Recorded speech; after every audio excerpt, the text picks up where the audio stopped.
messieurs, bonjour, bienvenue sur le Tech Lab. En cet après-midi du 3e jour de salon, j'ai le plaisir d'accueillir sur scène Gwenaëlle de Julis de chez Datadome. Bonjour Gwenaëlle. Bonjour, merci beaucoup. Je vous en prie, vous allez nous parler durant votre conférence du thème vous allez nous expliquer, j'en perds mes mots, comment démasquer les proxys à partir d'une empreinte réseau. Exactement. Eh bien écoutez, je vous laisse mener votre conférence et je reviens vous voir dans une demi-heure. Bonne conférence à tous. Merci beaucoup. Bonjour à tous. Comme cela a été présenté, je vais vous partager un bout de mon aventure dans la détection de proxy et en particulier en regardant juste ce qui se passe sur le réseau. Pour me présenter un petit peu, j'évolue dans la cybersécurité depuis un petit nombre d'années maintenant, j'ai arrêté de compter. J'ai une passion en particulier qui est de chercher l'aiguille dans les hangars de foin, dans différents contextes. Alors c'est un petit peu varié. J'ai commencé avec de la cryptographie, plus précisément la recherche d'évaluer la qualité de l'aléa. En cryptographie, ils en ont beaucoup besoin et si l'aléa est biaisé, ça ne va pas marcher. On peut se souvenir de la PlayStation 2 par exemple pour ça.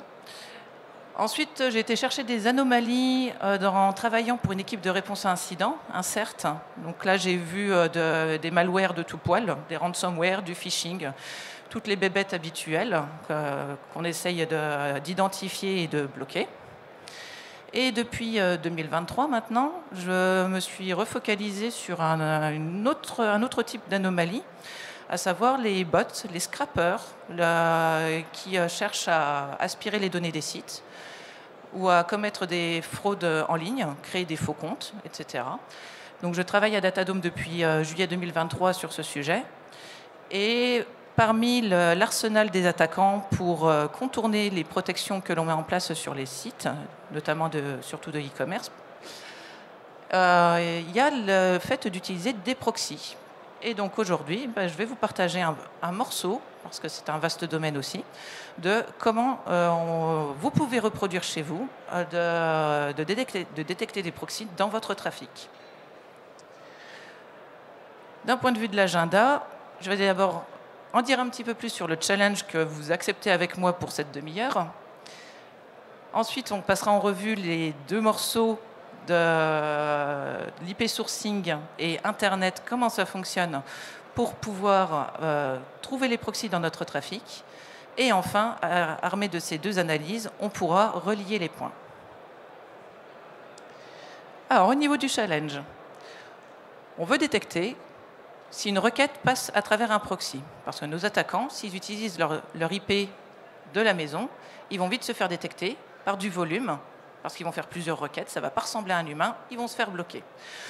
Donc pour pouvoir faire ça à grande échelle, ils vont souscrire auprès de fournisseurs de proxy qui vont anonymiser leur IP. Ça marche aussi, un proxy et un VPN, ça fait la même chose. Et donc on a quand même une contrainte, c'est justement qu'il y a des utilisations légitimes des proxys et des VPN. Pour la censure, pour ceux qui sont particulièrement concernés par leur vie privée et qui ne veulent pas qu'on puisse les identifier. Ou alors, par exemple ici, si vous vous connectez au Wi-Fi du FIC, est-ce que vous lui faites confiance? Donc, peut-être pas, vous allez utiliser un VPN. Donc tout ça, ce sont des cas légitimes que l'on ne veut pas bloquer, parce qu'il y a un humain derrière. Et d'un autre côté, on a des fournisseurs de proxy qui utilisent Internet, qui utilisent l'infrastructure Internet. Donc, à un moment donné, on doit pouvoir les distinguer des flux normaux d'un point de vue juste du réseau. Alors, pour répondre à ce challenge, on a plusieurs approches. La première, on ne réinvente pas la roue. Vous allez me dire, d'accord, tu veux détecter des proxys, paye pour une base de données, terminé, on va nous faire 30 minutes là-dessus. Mais alors, là, ce que j'aime pas dans cette option, c'est que déjà, ça a un coût. Ces bases de données sont relativement chères. Et les informations, on ne sait pas trop d'où elles sortent, quelle confiance on leur accorde. Et est-ce que dans 10 ans, quand ce type de fournisseur, ce type de base de données est bien intégré dans votre système, si dans 10 ans il s'arrête, que devient votre détection? Est-ce qu'il faut tout réinventer? Donc pour celle-là, je ne l'aime pas. On a une autre approche. L'autre approche, c'est d'utiliser son propre trafic. Sur son site web, on voit des IP, les IP sources des utilisateurs, donc on peut très bien les utiliser. Et ces DB de proxy, elles utilisent quelque chose qui est public. C'est les bases de données, c'est les registries d'Internet, c'est RIP, ARIN, ACNIC, etc. Autant on peut les utiliser, on les télécharge, on les parse, et on relie les points, c'est parti. Celle-là, je l'ai abandonnée aussi. Pour n'importe qui a essayé de télécharger la base RIP, ARIN ou autre, c'est une plaie comme pas possible. Il n'y a rien de consistant là-dedans, il y a de l'overlap, il y a des choses qui manquent, c'est pénible. C'est juste pénible et c'est très coûteux du coup en temps. On a une petite variante. On va utiliser notre trafic et on va payer, mais une base de données de géolocation seulement. C'est les mêmes fournisseurs, mais par contre, ces bases-là, elles sont beaucoup plus communes. Ils ont fait le travail de consolidation de RIP, ARIN, etc. Parfait, et surtout, c'est beaucoup moins cher. Et il nous restera juste à connecter les points. Donc on va opter pour cette approche, la troisième. Et maintenant, on va voir ce que ça veut dire de connecter les points. On a des fournisseurs d'un côté, des fournisseurs de proxy d'un côté, on a un Internet de l'autre. On va maintenant se projeter dans la vue de chacun, comprendre quelles informations on peut en tirer pour savoir comment on va aller relier ces points. Alors, on va commencer par les fournisseurs de proxy. Sourcer les IP, c'est leur Graal. Si vous allez sur des sites de fournisseurs de proxy, Bright Data, Oxylab, il y en a tout plein, la première chose que vous voyez, c'est qu'ils ont des millions d'IP à fournir. Et c'est un petit peu la surenchère à qui en a le plus. Donc, qu'est-ce qu'ils promettent, ces fournisseurs de proxy? Ils promettent une bonne connectivité, c'est-à-dire de la vitesse, parce que si vous faites un scrapper et que la requête, elle met 10 secondes, vous n'allez pas aller très loin pour récupérer, par exemple, les maisons à vendre sur le bon coin. De la disponibilité. Si l'IP, si le réseau tombe souvent, ça ne va pas faire votre affaire non plus. Des IP clean, propres. Eh oui, parce que tout le monde s'attache à donner une réputation à l'IP. Donc, si l'IP commence à avoir une mauvaise réputation, vos utilisateurs ils vont se faire bloquer, ils vont se faire détecter, et ça ne va pas aller plus loin, ils ne vont pas être contents, ils vont râler. Et enfin, de la géolocalisation.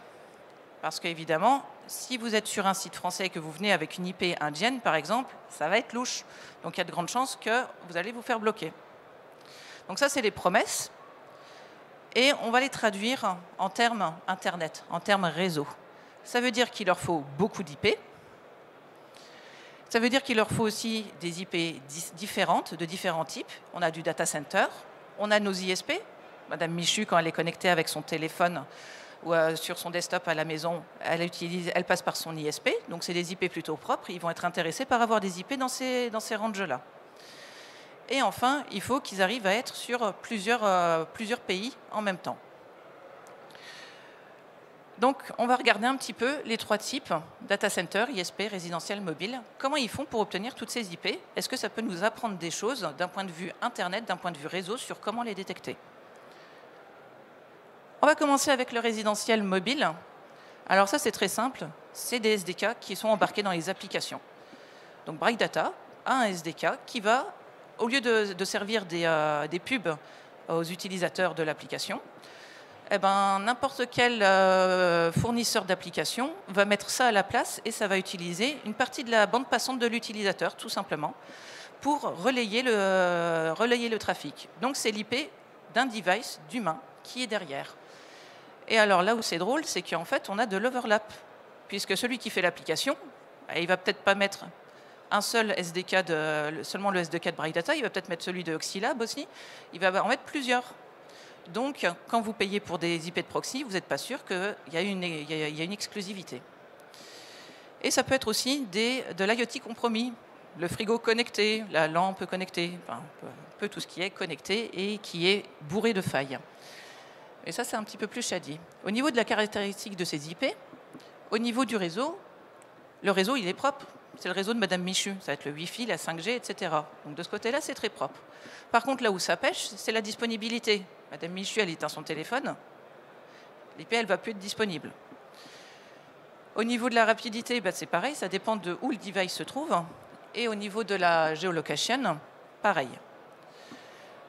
Je vais m'arrêter là pour ces proxys et je ne vais pas les considérer puisque on voit que, que l'IP est récupérée au niveau du software, qu'en fait le proxy provider, à ce niveau, il ne choisit pas l'IP. Il n'a pas le choix. Donc ça ne m'intéresse pas. Il n'y a pas de traces sur Internet. C'est le réseau de Madame Michu.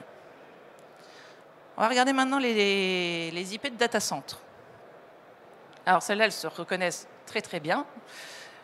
Les autonomous systems de OVH, de tous les fournisseurs de cloud habituels. Au niveau des caractéristiques, le réseau, c'est parfait. Ça vient d'un data center. On a une super connectivité. La disponibilité aussi. Mais au niveau de la géolocation, c'est très bien aussi. Par contre, là où ça pêche, c'est au niveau du réseau. Parce qu'il y a beaucoup d'humains qui brosent sur le site du Bon Coin depuis un data center. C'est quand même assez rare. Donc, ils se font flaguer assez vite. Mais en attendant, c'est très peu cher. Donc, comment un proxy provider fait pour avoir ça? Il a juste à louer un serveur chez un hébergeur. Et c'est parti. Évidemment, il y a des proxys un peu plus shady qui vont utiliser des serveurs compromis, qui vont du coup installer leur petit exécutable qui va proxifier le trafic. Mais cela, je ne vais pas en parler. Et enfin, notre troisième catégorie, les ISP, les proxys ISP. Alors là, c'est très drôle parce qu'en fait, c'est juste une IP de data center qui a mis le déguisement d'un ISP. On va voir comment ils font pour ça un peu plus loin. Au niveau des caractéristiques, du coup, ils combinent le meilleur des deux. Le network, c'est bien, puisque c'est un ISP. Donc, ça se confond avec le réseau de Madame Michu. La disponibilité, ça vient du data center, ça tombe rarement. La rapidité, pareil. Et la géolocation, c'est pareil, c'est comme pour le data center. Ils peuvent être un peu partout sur la planète, donc on peut choisir. Comment ils font pour sourcer ceci? Là, c'est un petit peu plus compliqué. C'est pour ça que ces IP sont un peu plus chers et un peu plus rares en volume, puisque d'un côté, il faut qu'ils trouvent un hébergeur avec le service Bring Your Own IP Range. Ensuite, ils vont voir un IP broker pour avoir des adresses d'IP, un pool d'adresses IP disponibles. Ils l'amènent sur l'hébergeur et ensuite, ils vont voir un ISP et ils payent cet ISP pour dire hey, « tu peux annoncer, mais router mon trafic pour ces IP, s'il te plaît ?» Donc, ça demande un peu plus d'administratif. Donc, voilà comment les fournisseurs de proxy fonctionnent pour récupérer des IP, pour avoir des IP à proposer. Et donc, maintenant, on va regarder du côté Internet. Comment Internet, ça fonctionne? Alors, je ne vais pas faire le CCNA, je ne vais pas avoir le temps et je n'ai pas les compétences pour, mais on va se concentrer sur deux questions. Comment une requête passe de la source, l'utilisateur qui est en train de naviguer Madame Michu à la destination, le site web, et dans ces bases de données de géolocation, qu'est-ce que ça veut vraiment dire un autonomous system, un ISP, une organisation, une country? On les utilise tous à tour de bras, mais qu'est-ce que ça veut dire réellement derrière? Alors, pour la première question, voilà Internet super simplifié. Internet, c'est une chaîne de nuages. Voilà, on va s'arrêter à ça. C'est un réseau de réseaux. Un nuage, c'est un autonomous system. Pareil, je simplifie, il y a des subtilités, mais on n'est pas là pour faire dans la subtilité. Ce niveau-là, ça nous suffit déjà. Et donc, on a notre Madame Michu en haut, qui veut aller sur le website qui est en bas.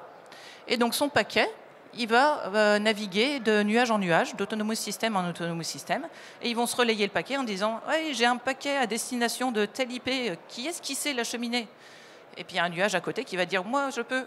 Le paquet va suivre, etc. Ça va aller de proche en proche jusqu'au site web. Donc ici, on voit qu'un autonomous system, en fait, c'est seulement un rôle administratif. Ça assure le routing de A à B, mais ça ne possède pas toujours les adresses IP. Comme pour, par exemple, les proxys ISP. Ils les routent, mais alors ils ne les opèrent pas du tout. Maintenant, si on regarde un petit peu les champs qu'on a dans les bases de données qu'on utilise beaucoup, commençons par l'ISP, l'organisation. Alors, la plupart du temps, ce champ, il est identique à l'Autonomous System. C'est bon signe, c'est des réseaux stables. Ceux qui font le routing opèrent aussi les IP. Mais sinon, ça peut venir d'un assignment qui est différent. Un range d'IP qui a été splitté, qui a été revendu, qui est loué, parce qu'il n'utilise pas toutes les IP. Donc, une organisation, quand on lit le champ organisation dans les bases de données de géolocation, c'est eux qui opèrent l'IP, c'est eux qui sont responsables des abus, s'il y en a sur ce range, depuis ce range d'IP. Ils les possèdent. Ça, c'est l'information qui nous intéresse. Et notre dernier, qu'on utilise énormément, un site français va peut-être vouloir bloquer tout le trafic qui vient d'Inde, parce que c'est pas censé, il n'opère pas en Inde, donc il n'a pas d'intérêt.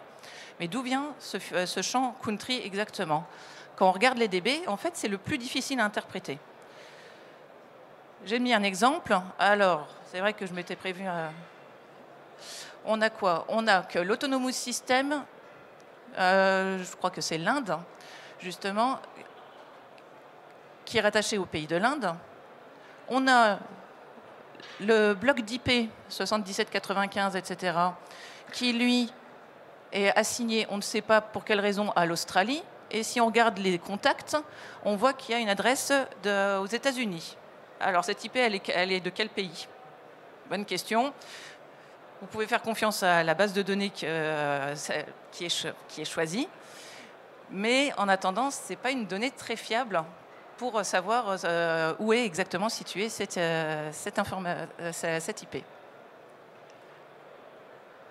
Donc, on a vu, on sait que les AS, c'est juste administratif, ils s'occupent du routing, mais ils ont une part importante pour être atteignables sur Internet. Les organisations, c'est eux qui opèrent, c'est eux qu'on veut détecter au final. Et les countries, on va un petit peu oublier parce que ça n'a pas l'air très stable. Donc maintenant, on va pouvoir connecter les points. On revient à nos fournisseurs de proxy. Leur problème essentiel, c'est de maintenir la réputation de leurs IP. Et alors, ils font comme un paysan qui va faire de la jachère. Ils ont beaucoup d'IP, mais ils ne les mettent pas toutes en même temps, parce qu'ils ont des utilisateurs qui sont plus ou moins précautionneux, qui vont bourriner, pour dire simplement les choses. Et du coup, la réputation du bloc d'IP, elle va chuter et leur range est mort.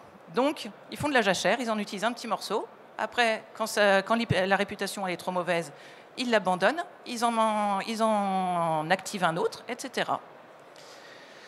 Donc, ils ont besoin de tourner régulièrement et de toujours choisir des autonomous systems et des organisations clean.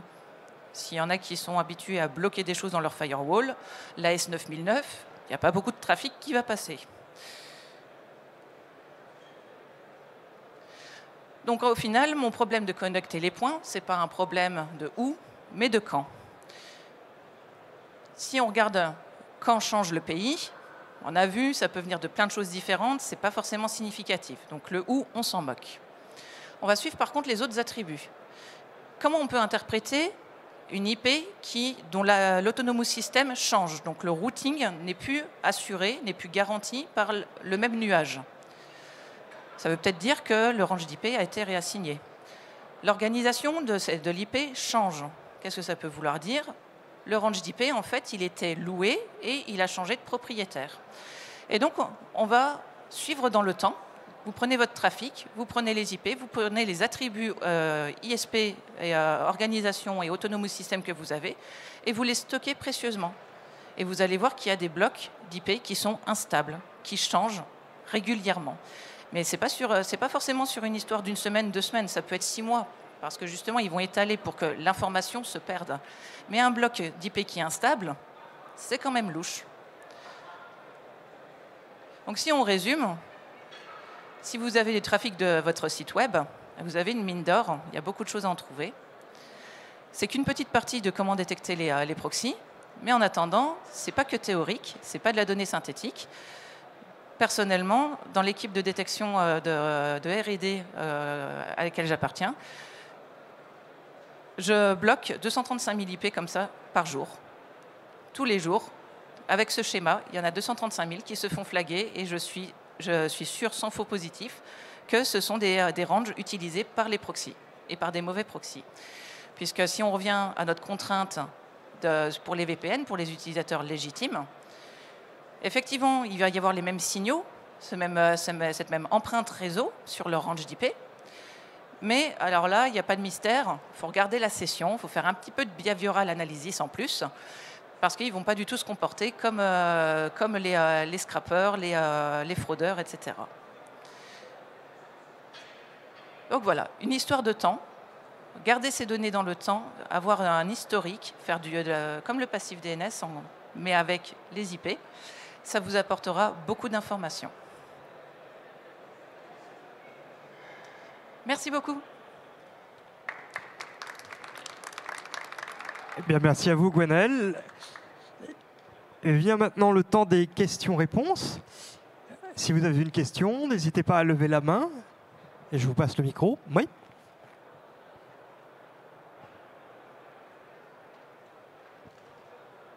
Déjà, merci beaucoup, c'était super intéressant.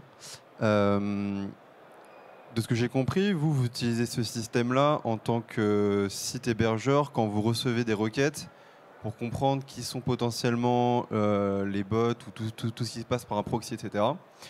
Est-ce que ce genre de choses peut aussi être utilisé dans l'autre sens, c'est-à-dire que ces IP-là peuvent être aussi utilisés par des threat actors, etc. Et tout ce que vous récupérez en blocage de vos sites, vous pouvez peut-être aussi les utiliser en blocage pour vos utilisateurs pour pas qu'ils aillent dessus. Et vous faites les deux, je suppose? Alors, effectivement, c'est une très bonne chose que ces IP-là, on peut enrichir, et ça peut être aussi pour bloquer du flux sortant, parce que si une IP est utilisée pour un proxy, peut-être qu'il y a aussi une campagne de phishing juste à côté. Dans notre position, on n'opère pas les sites de nos clients. Ils ont un petit module et on fait l'analyse du trafic en asynchrone. Donc, on ne s'occupe pas c'est pas les employés de l'entreprise qui sont visés, ce sont les visiteurs de leur site de e-commerce que l'on doit protéger pour qu'ils puissent, par exemple, acheter la dernière paire de baskets à la mode avant que les bots passent et scalpent tout. Donc, on n'a pas on peut fournir de l'intelligence des IP aux autres pour que ça donne des IP aussi à bloquer en sortant. Mais nous, effectivement, dans notre sens, on ne bloque pas, on ne protège pas les employés. On protège les utilisateurs finaux des sites. Ça marche, merci beaucoup.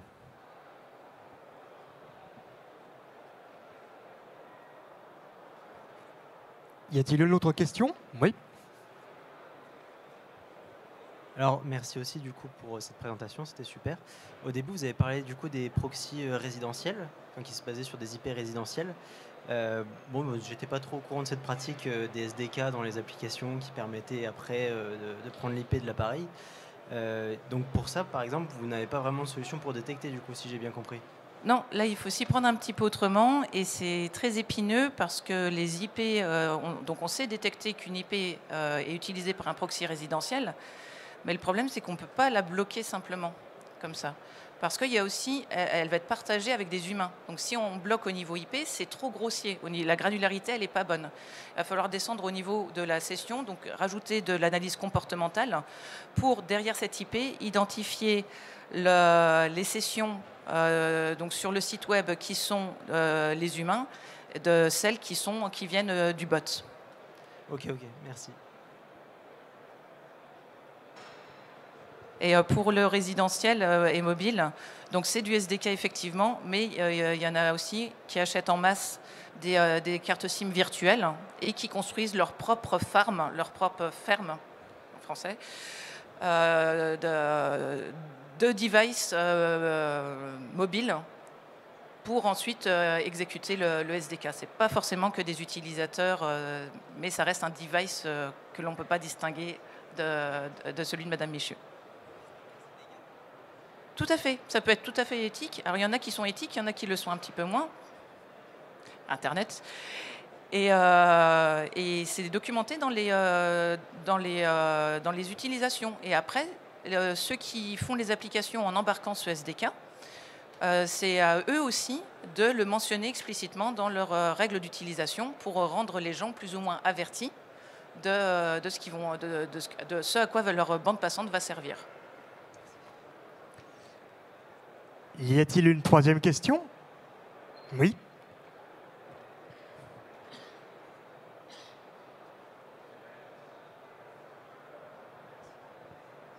Oui, bonjour. Une fois que vous avez bloqué les IP, comment on fait le process inverse pour retrouver la confiance dans l'IP qu'on vient de bloquer? Parce que à 235 000 par jour, il faut en retrouver au bout d'un moment des gens de confiance dedans. Alors effectivement, on ne bloque pas les IP ad vitam aeternam, ça n'a pas de sens. Comme je l'ai dit, il y a de la jachère, donc à un moment donné, le range d'IP, quand il devient trop, avec une trop mauvaise réputation, il va être release, il va être lâché, et on va avoir à nouveau du trafic humain dessus. Donc tout simplement, on a, de la même façon que vous allez stocker les informations qui changent AS, ISP, organisation, quand ça rechange, c'est un indicateur que le range a été relâché. Donc potentiellement, il faut réouvrir la vanne, surveiller, est-ce que c'est à nouveau du bot ou est-ce que c'est de l'humain. Donc il y a un cycle comme ça, une feedback loop pour s'assurer de ne pas bloquer ad vitam aeternam alors qu'il y a de l'humain qui va revenir sur le range d'IP. Merci Gwenaëlle pour ces précisions. Bravo encore pour votre conférence. Si vous souhaitez poursuivre les échanges, n'hésitez pas à venir vous trouver à l'intérieur de ce forum qui va encore durer jusqu'à cet après-midi. Quant à nous, ici au Tech Lab, nous allons accueillir dans quelques minutes sur notre scène Adrien Gévaudan qui va nous parler d'attaque pour rançon et succès. Merci à tous, merci de votre présence. Je vous souhaite un très bon forum.